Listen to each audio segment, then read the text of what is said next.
we had the extra man and we were jamming, and I felt like there was no need to. And that's where that try came from that. They offloaded, and that kind of changed the momentum. AFC are the number one success story. First year in the competition, starting from zero, no players, and look where they are now. They were still going. Oh, they're vaping.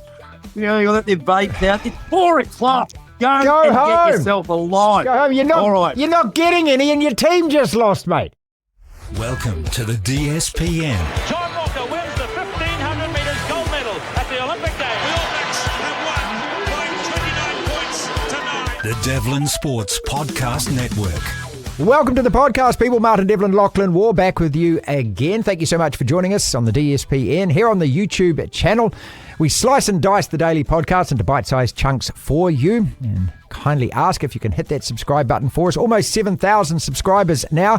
We want to get to 7,000 before the weekend, and then on our way to 10,000. 1.1 million views in 25 weeks. The figures don't lie. It says that you're liking it, you're enjoying it, the content that we're providing. In that case, please tell somebody else about it. There might be somebody else you know that loves their sport, and you think, hey, I'm liking it. You might like it too. If you're listening on Rover, you get the full show. And today, Origin number one, Clinton Torpey, 129 games for the Warriors and 22 tests for the Kiwis. He looks back at the New South Wales victory. Greg Martin out of Brisbane, and blah, blah, blah, blah. Miles Davis joining us as we talk more about run it or run it straight and what can be done to call a halt to this madness before another tragedy happens. Well, we begin the show the same way every day. We live in an amazing, amazing world, and it's wasted on the crappiest generation of despoiled idiots. On a much more pleasant note, cock-a-doodle-doo. AFC, I'm talking about Auckland FC, the year's biggest domestic sporting success story so far. Look, if the Warriors do the unthinkable and win the NRL Premiership, of course, that would be bigger, much bigger. But right now, as the year stands in terms of Trans-Tasman comps, AFC are the number one success story. First year in the competition, starting from zero. No players, no coaching staff, no fans, no sponsors. And look where they are now. Finished as minor Premiership winners, one game away from the grand final. They have a list of blue chip sponsors, the envy of every other club in the comp. In fact, most professional sides across every sporting code in this country would love to have that list. They just sold out the biggest crowd Mount Smart has had all year. That's more than 29,000. Their average game day attendance is double what the Auckland Super Rugby sides attract. They have kids everywhere in Auckland wearing their jerseys. They've done sweet deals with all the mainstream media sites, so their coverage is always positive and happy and promotional. And better than everything else, they are winning. Now, of course, there are down pressers out there, the negative ones, who will say, hey, they had all the advantages handed to them with billionaire owners and celebrity endorsement. The likes of former All Black Ali Williams, his wife, business mogul Anna Mowbray, two of our biggest international sporting stars, Stephen Adams and Chris Wood, as investors.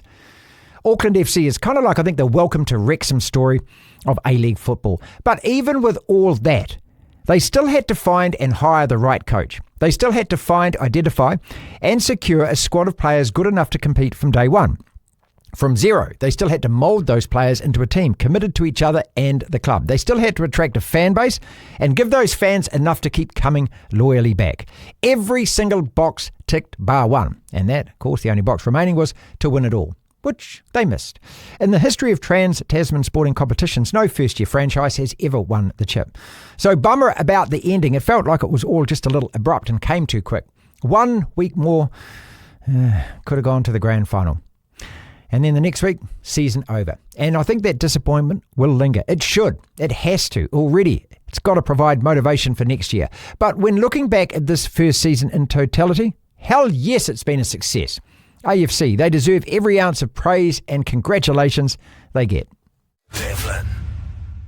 The old mate joins us. It's Thursday on the DSPN for a bit of blah, blah and old bollocks. The Tight Five. We're going to do 5 separate sporting topics, Miles, roughly about a minute and a half or so on each. And when the guy tells us, on to the next one we go. Run it straight.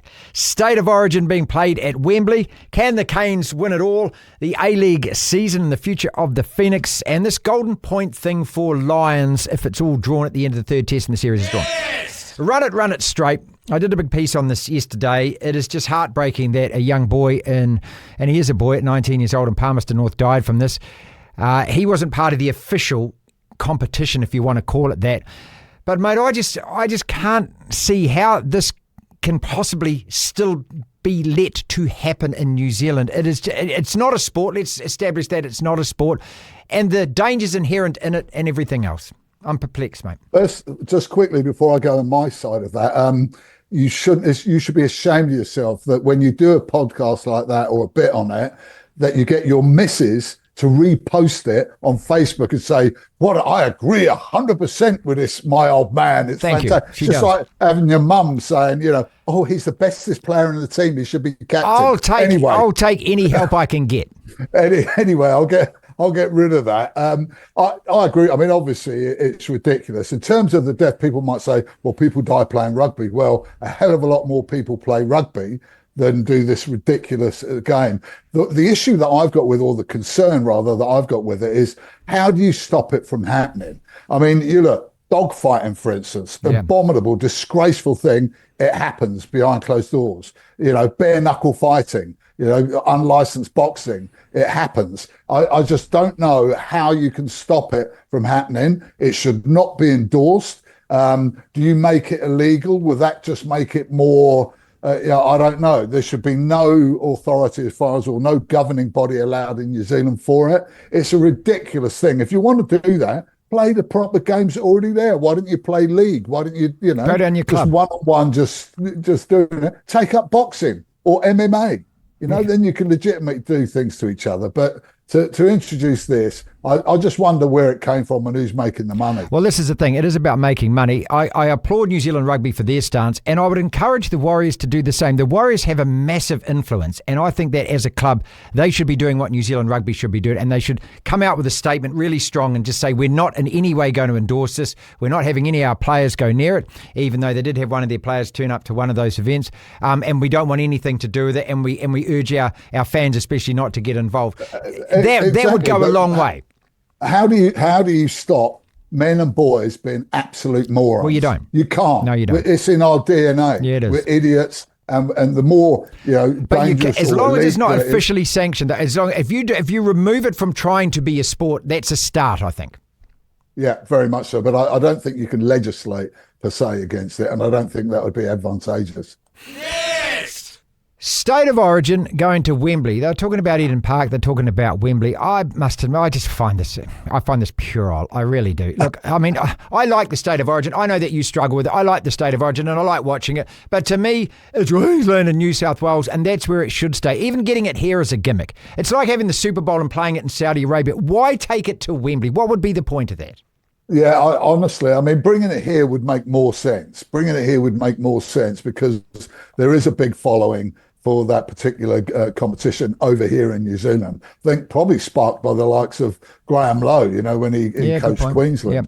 And so that, a lot of people over here support Queensland, the others, because they didn't like Graham Lowe, support New South Wales. But taking it to the UK, I wonder how many people actually watch it. Hardly anyone watches rugby league in the UK. If you get an Australia test there, you may well, sell it out. Not that you get that many of them now, but I just can't see. Where's the connection that far away between two states in Australia? You talk about the money. Well, it'd have to be from broadcasting rights, because I don't think you're going to make much money from people coming through the turnstiles at Wembley. I think it holds 80,000 now, the new one. You're not going to, I'd be surprised if you got 30,000 for that. You get a lot of expats, maybe.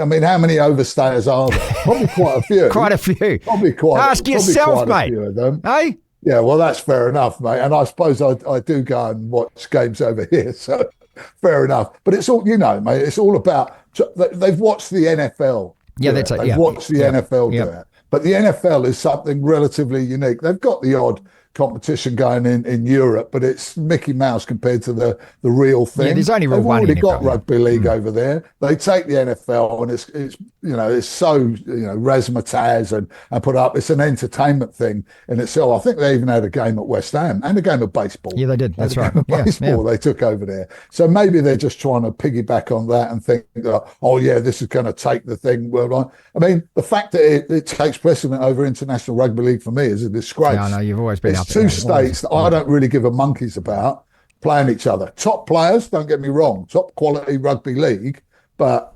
where's the sort of rationale for supporting it?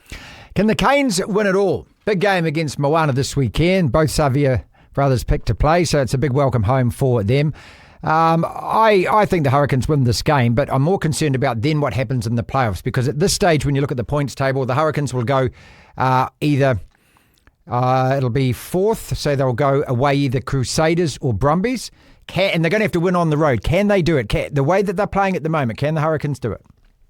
Well, firstly, it's funny to see how you're calling it we now and the Hurricanes, John, now that your Blues are sort of teetering on the verge of elimination. I think they'll make it, though. I do. I think that they can do it. I think that they can go all the way. The only thing that concerns me is if you look over their record, I think they're unbeaten in 5 now, but 3 of those have been by minimal margins, like 4 points, 4.6 points, and they drew against the Western Force. Yep, so in a game of fine margins, they've also lost close ones. They lost twice to the Blues by 2 points to 1 point off the top of my head. So there is that vulnerability. The only team they've really pounded was the Chiefs, and that's not liable to happen twice. So all the games are liable to be close. Can they do it again? They might do it once. They probably need to do it 3 times. 3 times, yeah. And I honestly, I'm a bit concerned. Of course, they've got the ability to do it.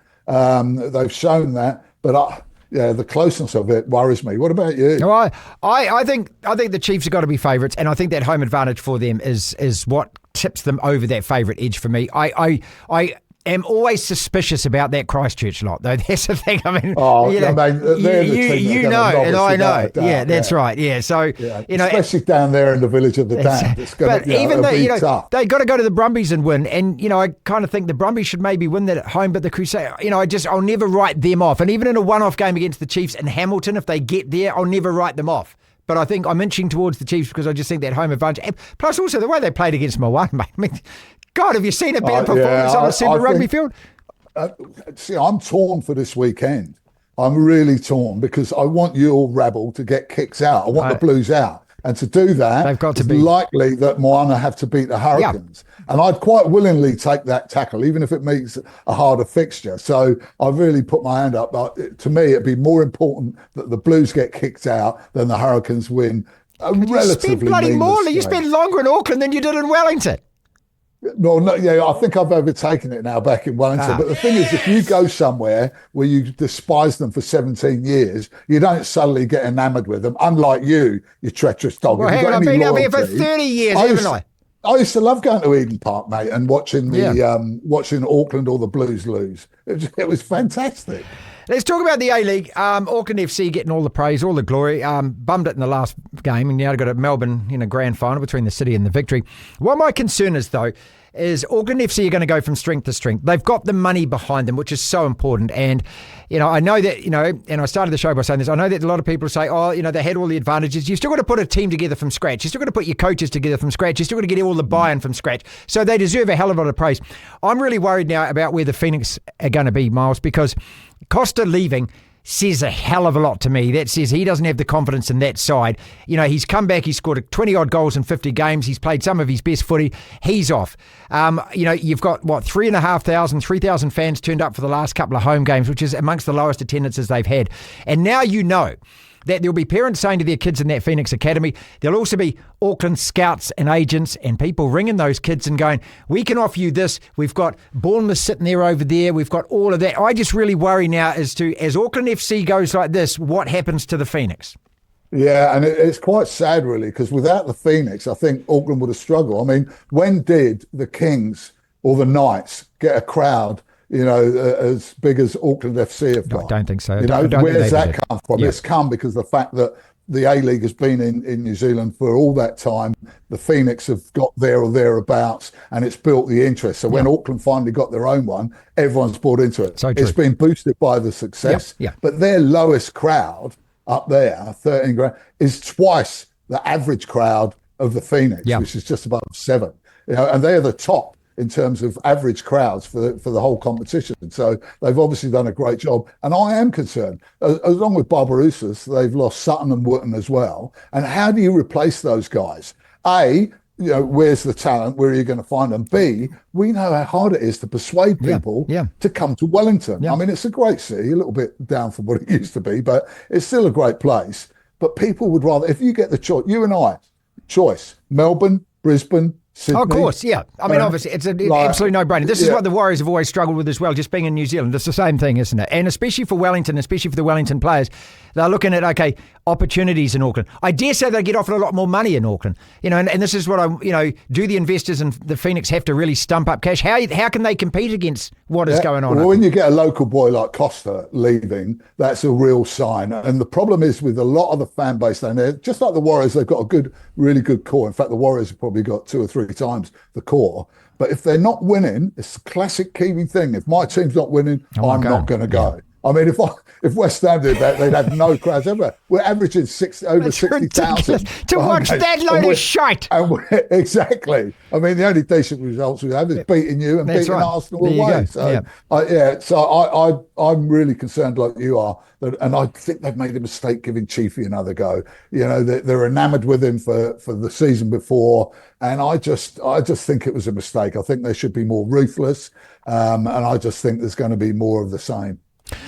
Finally, and this suggestion that if the Lions against Australia gets to the stage like 217 did at Eden Park, where it's 1-1 in the series, it's level after 80 minutes, do you go to Golden Point and settle it, or do you get another drawn series like what happened in 2017? It's been floated as an idea, and I guess when they float these as an idea, they want feedback from fans, feedback from people. What do you think? They don't give them. They're not going to take feedback from the fans. They're going to do whatever suits them. I live in La La Land, don't I? The reason they want to do it is to add a little bit more drama. It's like Golden Point in the NRL now. It's like, what a load of cobbles. I hate it, mate. Absolute cobbles. The thing is there's this mentality a lot of the time. Oh, there's only winners. Anyone who thinks that you're a loser. No, you're not, mate. What about life? Sport should be a reflection of life. And sometimes you're not going to win everything, but that doesn't make you a loser. You might come up against someone who's better than you and give it a good battling go. It's like a draw in tests. And how many series have been drawn? There was that one there. There's been about, 9 or 10 draws, I think, in the whole history of the Lions. But drawn series are few and far. I can remember 1974 in South Africa. I think the last test was drawn. And then was drawn here in 71. Yep, last test was the drawn. last test was drawn here. So it was a 2-1 and that one. Yep. And let's be honest. If it wasn't for that, and I was right behind it when they were attacking, the All Blacks should have won that game. It was a ridiculous, wrong decision to turn that penalty But it's part over. of the fabric now, isn't it? This is what you're talking about. It's like the Russian linesman in 66. This is what, as you say, sport is like. As Jeff Hurst told me once on the House of Football, that ball was at least a yard over the line. At least a yard over the line. I'm not going to argue over the guy who scored the goal. But you're right, mate. And it's, what's wrong with the draw? A draw in Test cricket can be one of the most magnificent games going. Nail biters, So what are they going to do with that? Are they going to have a golden bat off at the end of it? I mean, this is the generation we live in now. They already do that in the T20, but that's Mickey Mouse, so you can expect it for that. But as far as the Lions and any of them, All Blacks, South Africa, Australia, let's go down to wire. If it's drawn, it's drawn. If you want to win a test, do it within the 80 minutes. You know what? You've had 80 minutes to do the business and get over them. If you can't do it, well, tough titty. Let's go home. And there might be fans who want, I want a result, because it's modern day and age of, instant gratification, and anything that lasts longer than 3 minutes I'm not interested in. But I'd say keep with the tradition, stick it up your jacksie. But having said that, what is a tour nowadays? Playing against the super sides, things like that. Yeah. I mean, 93 for me was the last real tour. Yeah, I agree with you. We played like loads of provincial games, 13 games, loads of provincial games, and that's the way it should be. Unfortunately, they'll probably go for it. Yes. Tight 5-3. I'd say 3-2 to Devlin. Lachlan? Yeah. I think it's just the same as Man United West Ham this season. 2-0 to me and 3 draws. Oh, wait a minute. Let's go for the Golden Point. This is the DSPN